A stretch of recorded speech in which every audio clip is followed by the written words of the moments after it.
Hey everybody, this is Evan Arkin. What it is? Oh god. What is it? Tell me! I need to know! It's G. Peloquin! Oh god! That's the best thing. Sorry, I don't think you're ready for it. No, I'm not ready for it. Okay, so what do we got here? Okay, well, let me refocus for a second. Okay, we've got Chris Hong on Bant Hexproof on your right. And Jesse Kerson with Esper tokens. Yep, let's move these so that this looks a little similar to Dylan's list. Yeah, does it? Except he's got some faith shields in here. So it says Esper walkers on his list here. What do you think he has more of, walkers or tokens? Probably, well, he has exactly 7 token making cards. Okay. 9 planeswalkers? Yeah. So more walkers than tokens? Yeah. Alright. Like I said, there's some similarities to Dylan's list. Notably, here though, is that Jesse has a couple ultimate prices and faith shields. Right. And looking at Chris Hong's deck, it's a Bant Hexproof deck where he plays a Hexproof guy like Geist of St. Trap or Invisible Stalker, and then suits him up with such things like Silverblade Paladin and other enchantments. Ranker. So here we go. Jesse Kerson and Chris Hong are on their way. Jesse's in the play, and there's a turn 3 Lingering Souls from Jesse. He's Kerson. a soul man. Yeah, he's soulful. Soulful. Yep. Chris Hong probably will respond with Geist of St. Trap if he has it in his hand. Yeah. It's getting a little trafty in here. So Geist can become real dangerous really quick. Well, there's a increasing savagery in Chris's hand. Oh my goodness gracious. So that can put a hurt on pretty quickly. And that's 2 colorless green for put 5/+1/+1 counters on target creature. Flashes back for 7. If you flash it back, put 10. So Jesse's just chilling here. Jesse is just chilling. What do you think he's chilling on? What do he have in his hand? What instance does he have available to him? Ultimate price, Faith Shield, Strategic Select, so things that don't do anything here. So let's see what piece of technology Chris gives his guys to play with. Is that a ranker? I see Curiosity. Oh, Curiosity, Ooh. And he attacks. That's some curious tech. That's bold. You know what I think? He has I see a Celestia Charm. Chris is saying he's trying to bait the block. Would you burn a Celestia Charm there just to draw a card? That's what you're doing essentially. And there's ultimate token pays the ultimate price, and then does Celestia Charm draw him a card though? No, but if the Geist will trample over, and the Curiosity will trigger and draw him a card and let him cycle the charm. Does Celestia Charm give trample? Yes, plus 2/2 and trample. So he will. So yeah. Yeah, and Chris is showing him how the math works. That's what he's doing now. It depends on how Jesse blocked. If I blow the Celestia Charm, if Jesse blocks with 1 spirit token, I just let it kill a spirit token. If he blocks with both, trying to get the trade, then I burn the charm. Well, either way, Chris finds a Hinterland Harbor. He's got some wrath protection here. He's got increasing savagery and an invisible stalker. So Jesse finds a wrath effect. He can reload. Really quickly. That seems fine. So land number 5 for Jesse. We'll probably want a wrath here if possible. If possible, how many wraths is he playing? 3. He has 3 Terminus, 3 Supreme Verdict, and also 3 Sphinx's Revelation, just like Dylan had. Okay. Again, I really like 4. Is it common to run 4 in these lists? Yeah. Okay, because I don't play Esper. I play the Bant control a lot. And here boy, Chris Hong just goes for increasing savagery and you have to do something here because those tokens can just block the Geist. Yeah, you got to force Jesse's hand a little bit. And all Jesse's got to do here is just quickly block. Yep. And take 4. Yeah. Yeah. Burn a block, take 4. I mean, this is setting up a pretty nice wrath effect from Jesse. So he'll get a few cards. Because Chris's hand consists of Invisible Stalker and Hinterland Harbor. Yes, it does. So there's the Terminus off the top. There it is, off the top. Ooh, that was nice. What's Jesse's follow-up play? And Tamiyo. Nah, well, I mean, Tamiyo's not at its strongest against hexproof creatures. No, Tammy. Oh yeah. So you knew a girl named Tammy once, I'm assuming. Sorry, nice. Gotcha. All right. Nice. So Tamiyo locks down one of Chris's lands, and there's an invisible stalker. And all his 1/1 glory. Chris is dangerously close to being able to flashback increasing savagery and make that thing an 11/11. How much does it cost to flashback? 7, I believe. So he got the land in his hand too. Yeah. So Jesse probably figured that out. Tammy was going to lock down another land, so we'll keep him off it. Oh right. For okay. a turn. All right. I'm not sure what Jesse's thinking about here. Well, yep, locks down the Glacial Fortress again. There's a Tragic Slip, also known as Blank Piece of Cardboard. Yeah. And what's our plan here? That's 4. Is that Supreme Verdict? 3. Land Dancing. 4. Things that make you go, There's a Jace. Oh, Jace. Now, what do you do with Jace? Do you mini factor fiction here? I think you +1. Do you? Because if Chris top decks anything, he can just kill Jace on the spot. Okay. He's going for the... I think he wants cards. Alright, cards are good. Yeah, I mean, I don't know. Oh, well, hey. Well, hey. Supreme Verdict, Hey. please. Yes, immediately snapping that Supreme Verdict into his hand and passing it back to Chris. Chris draws his card, and it is, I think it was a Hollow Fountain. Yeah, it's a few too many lands there. Yeah, I don't know how many the list runs. Looks like a 24, 4, 8, 12. It's 23, 22 or 23 actually. Alright, so he attacks... He attacks Jesse directly for 1. Oh, wow. And he finds another one. He attacks Tamio, I think. Oh, Tamio? Yeah. Tamio ultimating is pretty scary. Yeah. Jesse finds another Terminus? Yep. Off the top? And there's also a verdict in his hand. Yeah. How do you feel about Miracles? I know you've played a few in your day. Oh, the completely fair and balanced mechanic. Yeah. Yep. And it looks like, yeah, Chris has way too many lands. Yeah. This is brutal. Like, Jesse can it doesn't mind seeing so many lands, whereas Chris really needs to close the game out quicker. The longer the game goes, the worse it is for him. So, Jesse factor frictions again with Jace, and we see Tamio in Detention Sphere. I think you just take the Detention Sphere. I mean, your Tamio's not going anywhere, right? Right. That's the play. Yeah, I think you take Detention Sphere here, yeah. So, yeah, and when you're balancing Jace, the way to approach it is, which of these cards is my opponent going to value the most? Yeah. And that's the one you want to. That's the one you want to put in the 1 pile. Yeah, exactly. And you might not always know that, so you have to guess. Oh, hey, the tragic slip was relevant. He killed an Avacyn's Pilgrim. All right, so I guess there it goes. I guess it's not entirely a blank piece of cardboard. Nope. Oh, Tamio's up at 8. It's getting ready. It's gonna ultimate. Land. Chris. Wow. Look at Chris's lands. What? They're revised basics. Yeah, they're ugly. Oh, they're white border revised basics. They're awesome. No, we've been over this. They're hideous. That's a crime against humanity. You know, I would look. No, ugly. Okay. Ugly. All right. I won't argue with you on that one. I won't argue with you. You're wearing jorts. Jorts? Dress shorts. Dress shorts? Yeah. Yeah, that's true. Jorts. But you know, yeah, okay. We'll get into this conversation later. Okay, let's talk about sideboarding, shall we? Go for it. Alright, so Chris is going to need some wrath protection, it looks like. And Jesse's going to want some ways to interact. So what Jesse did here is his sideboard is a tokens deck. He's got Drugstore Reaver, 4 Drugstore Captains, 4 Midnight Huntings, 4 Intangible Virtues. So he turns into a full-on racing token deck. Okay, so looking at Chris's deck, Wrath Protection, he's got a Garruk Relentless, which is a consistent source of creatures to suit up with and attack.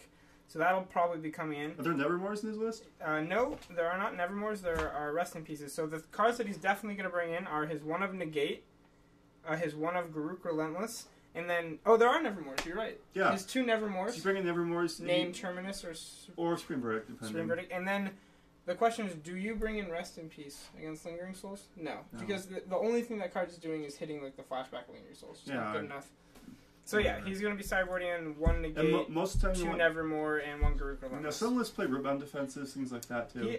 Oh, there it is. Rootborn Defenses. And 1 Rootborn Defenses. So you probably want to name Terminus most of the time, or I guess it depends on what you feel like you can do with what you've seen. Yeah, and I feel like, let's looking at things that Chris can pull out of his list. He could maybe cut down on Abundant Growth. I'm not sure how... How many Celestial Charms does he have in there? He has... Where are they? 2.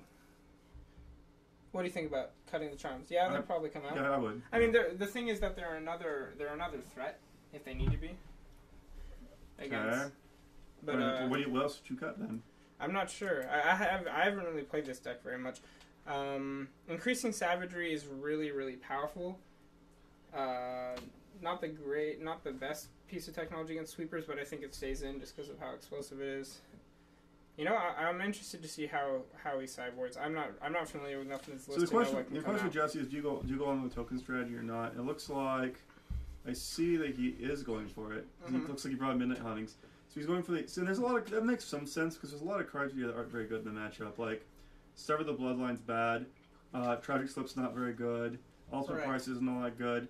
So there's a lot of cards, mediocre cards you can cut to make... And Tamio's mediocre, too. And just 8 or 9 mediocre cards you can cut to make room. And not only that, but one of the strengths of Bant Hexproof is that when you suit up a creature like that, you're going to be getting a lot of cards off them by forcing them to block you with their cards. Token cards, which use one card from your hand to produce multiple creatures, can chump block longer without getting you card disadvantage. Not Invisible Stalker.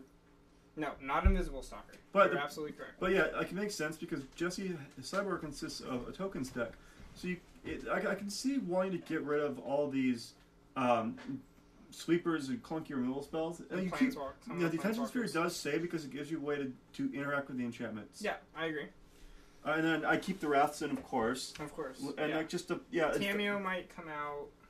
Yeah, you can cut Faith Shield too. Yeah, and you can cut the Tameos. Faith Shield's good if you feel like they're actively going for your creatures, but Chris really isn't. Chris isn't interested. Chris is not interested in interacting, so those could probably go out too. Yeah. So there's plenty of removal spells you can cut and just go for the full-on token strategy, and that seems interesting. Yeah, we'll see how it works out for Jesse. Yeah, like he played against me first round of this event. He's like, yeah, he's got bonfires in his deck, so I don't think he boarded anything in against me. Mm-hmm. That makes sense. Yeah, bonfire's pretty good. So here. That it is, yeah. But it's a nice idea, just being able to switch into something completely different. Mm-hmm. Transformational sideboards are certainly interesting. Some are more extreme than others.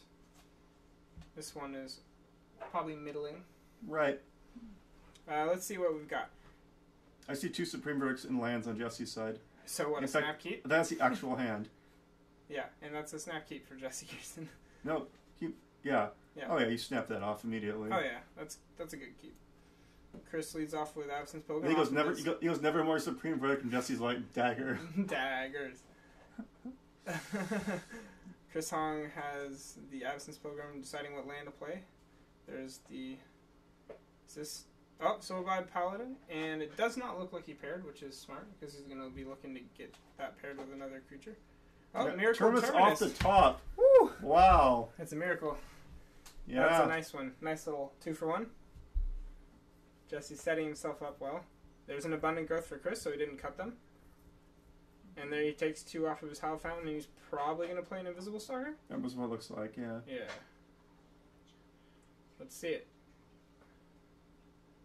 Shuffle, shuffle, shuffle. Yeah, could you put the Abundant Growth over that Ugly Forest, please? No. I don't know what you're talking... Oh, there's another Abundant Growth. Okay. And another Pilgrim. Pilgrim, okay. Okay, what do you think about Abundant Growth? I've always been intrigued by it. Well, it powers up the Ethereal Armors in this deck. Oh, that's right. And it helps you you have some mana requirements that can be a little stringent at times, so it's nice to have some way to help with that. But it's mainly there for the Ethereal Armors. Right. Okay. So Jesse just biding his time. You got the Wraths. Why not take your time? Of course not. You're not in a hurry.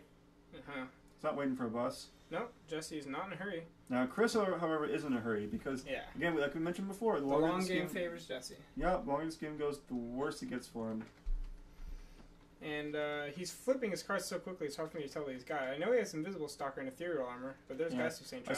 I've seen him flick his cards back and forth so fast before. I've seen smoke come out of his cards. So Chris decides to just attack with a Pilgrim instead of like casting Ethereal Armor on Geist, which I agree with. You don't want to... Wrath. Oh, boom. There it is. Kaboom. And Chris just knows... Waste no time. He's got Invisible Stalker backed up by Rancor. Back up by Rancor and Ethereal Armor. But he's probably going to wait to do it on his next... Nope, there it is. Are you going to also... No? Okay, maybe he doesn't... Why wasn't that a Terminus? Wow, Jesse's so unlucky. Oh, that should have been a Terminus. I know.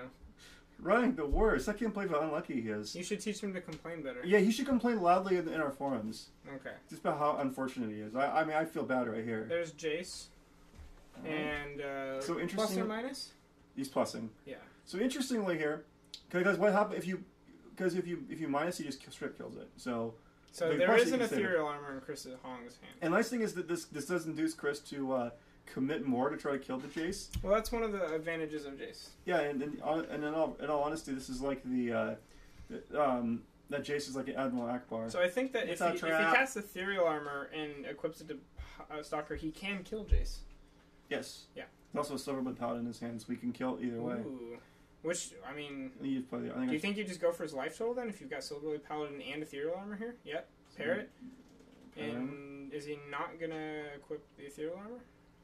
He's worried about... As is, that does not kill Jace. Going as 4. As is. Yeah, so he's going to need the Ethereal Armor to get the job done. Remember, again, you're counting the abundant growth as well, so it's going to give 4/4 and first strike.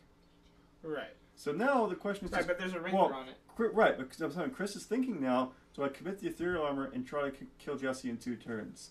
Now, we know Jesse already has... sitting on Supreme Verdict. Yeah, we know the very sword in his hand. So Chris has to be contemplating... I mean, my question is, once you commit the Paladin to the board, why not commit the rest of your resources? So You're already honestly, I don't like casting the Paladin here. I just like... I agree. If that's your line, just don't cast the Paladin. I agree. You're but once you do cast the Paladin, I think you should cast the Ethereal Armor, because you've already committed. Correct. At this point, you're all in on your board state, and there's the rest. There's the 4-for-1, right? 3-for-1, because the Ranker comes back. Yeah, Ranker comes back. That's correct. And much needed land, I'm sure. I think Chris drew a Nevermore. Because you... And that's awkward, because Jesse's already burned 1 Terminus and 2 Supreme Verdicts, so what are you going to name? Just name, like, Terminus. Or Revelation. Yeah. Actually, that's right. You could just now here's the thing. If he hadn't cast a wasted Paladin there, he could go Paladin Ranker and have a reasonable threat. I agree. So he'd still have more gas in the tank if had he done that. So there's the Nevermore. So naming Terminus. Okay. Okay, so that was one of his options that I thought he might do, but Terminus or Sphinx's Revelation, probably. Yeah. I mean, we know Jesse's sporting 3 and 3 here. Yeah, and we know Chris Hong's sitting on a Rancor, so no surprises. And Chris is just wallowing in his misery. I'm sure his fortunes would be better if he was playing with black bordered forests. I don't know. I'm not sure. Well, I just want to rip on him for the lands. Yeah, I know. I got you. Oh, Jesse shows him his hand, right? I thought Jesse just flipped his hand up on the table. Yeah. Maybe asking for the concession? Possibly. I don't know. Not sure. That might be the case. So we can blow up some abundant growth lands. And actually, you can blow up one of them and kind of strand them a little bit. Yeah. It's okay. It's not that good a line, but so excited to be drawing cards. He's flipping some of them over early. Yeah. I don't blame him. I like drawing cards too. Yeah. Sphinx's Revelation is an amazing spell. 1, 2, 3. I mean, it's so good. It's a card you want to put 4 in your deck. Yeah. So good. Because you start chaining them, and it's just like never gonna end. Combo breaker, yeah. Combo breakers when they play slaughter games. That's the first one. Yeah. Well, I mean, at this point, Jesse is just sort of going through the control motions. Got a full grip against an opponent with no resources. Stabilized. Yeah, he is a golden girl right now. Yep, and there's a Jace off the screen for us. Or a Hase, as Caleb likes to say. Jace +1. And then you can play it's got Midnight Hunting there, so he's got Flash Midnight Hunting in it, and Chris's end step. Yep, and now Chris will die a slow death? Well, no, he's got a card to draw. He's got to draw another land. There we go, he's got Temple Garden. Yep. It's a bit of a called shot there. Mm-hmm. And Chris getting a little bit unlucky with some of his draws, but again... And honestly, keeping the Paladin wouldn't have made a difference because we see Detention Spheres in his hand. Yeah, it wouldn't have been a difference, but it was the better play. Yeah, absolutely. And was this Soren, and he might minus it to put a clock on him. Yep, he minuses it. Those spirits are soaring through the skies. Oh, nice. Now they're 2/1s. Soren emblem. That's for 4. Yep. And I think you just flash back here, right? Wasn't it Midnight Hunting and not? Oh right, no. So play Lingering Souls. Put him on 2-turn clock. So he does not. Jesse's being the pure control player, biding his time, not committing any resources he doesn't need to. I just like because here's the fun part. Now you can just take that. Is that not Midnight Hunting? Okay, that's fine. That's perfectly fine then. Yeah. So now he's got 8 power on the board. So I'd crash in. Honestly, I'd crash in for 8 and probably Detention Sphere the Ranker and just take the Geist. Mm-hmm. I don't care anymore. I wouldn't care anymore. Just do that. You're 23 life. He's not going to come up with... No 2 cards are going to do 23 damage to you. No, not in this format right now. Yeah, that's what he does. He correctly Detention Spheres the Ranker, and then get it in for 8, I would assume. Hopefully, yeah. And then makes the Vampire. Mm-hmm. So Dylan, if you're watching, see these spirit tokens? These are provided for everybody to use for the top 8. Yeah. And there's 8 damage. Dropping Chris Hong to 6. It's just for you, buddy. And there's a vampire token. There's a vampire token to block with. Okay. Mm-hmm. Draws. Does Chris Hong have an answer? I see a land Intention Sphere. Yeah, there's nothing. No, you can sphere all the tokens. You can sphere all 4 tokens here and pick them all off. That's true. So and then that way it's just one vampire you can get in for probably some damage. Angel token, yeah. Now, unfortunately, this isn't going to work because we know Jesse has Midnight Hunting, but this is the right play. So there's the detention sphere. He's gonna let that resolve, and it's gonna clear away all the. Yeah. So Chris attacks. If Chris attacks here, he's just dead anyway because Soren can emblem up. Yeah, that is true. Yeah. So he does attack, and he's probably just going for Jesse or for Soren. He probably throws the. Looks like he's going for Jesse. Yeah, I'll let Jesse. Let's see. Or maybe like the Geist at Soren and the Angel at Jesse. Yeah. Probably looking like what we might want to do here. Or I mean, I wouldn't do it that way. I'd put the Angel at Soren just to try to hope it gets through, and maybe put the Geist at Jesse's face. I can see that too. Okay, what's going on here? Okay, so yeah. So yeah. There we go. Oh, he's splitting the Jace is. Okay, I see. Kind of forgot about that Jace chilling down there. And the minute hunting. So you can just let that. You can just let that happen. Play minute hunting and win. Yeah. So this doesn't matter anymore. Well, as long as you don't block, you can win. He wins automatically. Well, he needs to protect Soren. No, he doesn't. He's already Soren emblem already. Oh, that's and true. Chris is at 6. You don't care. True. Just let it resolve and kill him. The emblem still is in effect. Yeah. Just let him resolve it and kill him. The only thing that only beats you, actually, only this blows up in your face is if Jesse or if Chris has like an invisible stalker to trump with. Yeah, I'm not sure why we're doing that. Yeah, I don't know why Jesse. I mean, it makes sense because you can put another Soren emblem in play and then just hit him for 3. You can hit him for 6 anyway. So that gets you there. Yeah. I guess either or. Either or. So yeah, an emblem will be fine here. And Jesse's looking to draw. He's probably praying for another miracle because he needs one here. No, maybe he's considering whether or not he should ghost quarter himself on his own upkeep. Yeah, guess. Draws. Okay, and there's another emblem. Puts Soren away, and there's 3 and 6 in game. And Chris. There it is. And congratulations to Jesse Kerson for taking that down with Esper token walkers. Yeah, that kids is a lot of wraths. And by the way, that's part of the reason the Bant Hexproof deck was so successful in Atlantic City was because they didn't have a lot of those decks with wraths in them. Streaming now? Or not? You turn the stream off too. Well, congratulations to Jesse Kerson, and we'll see you next time.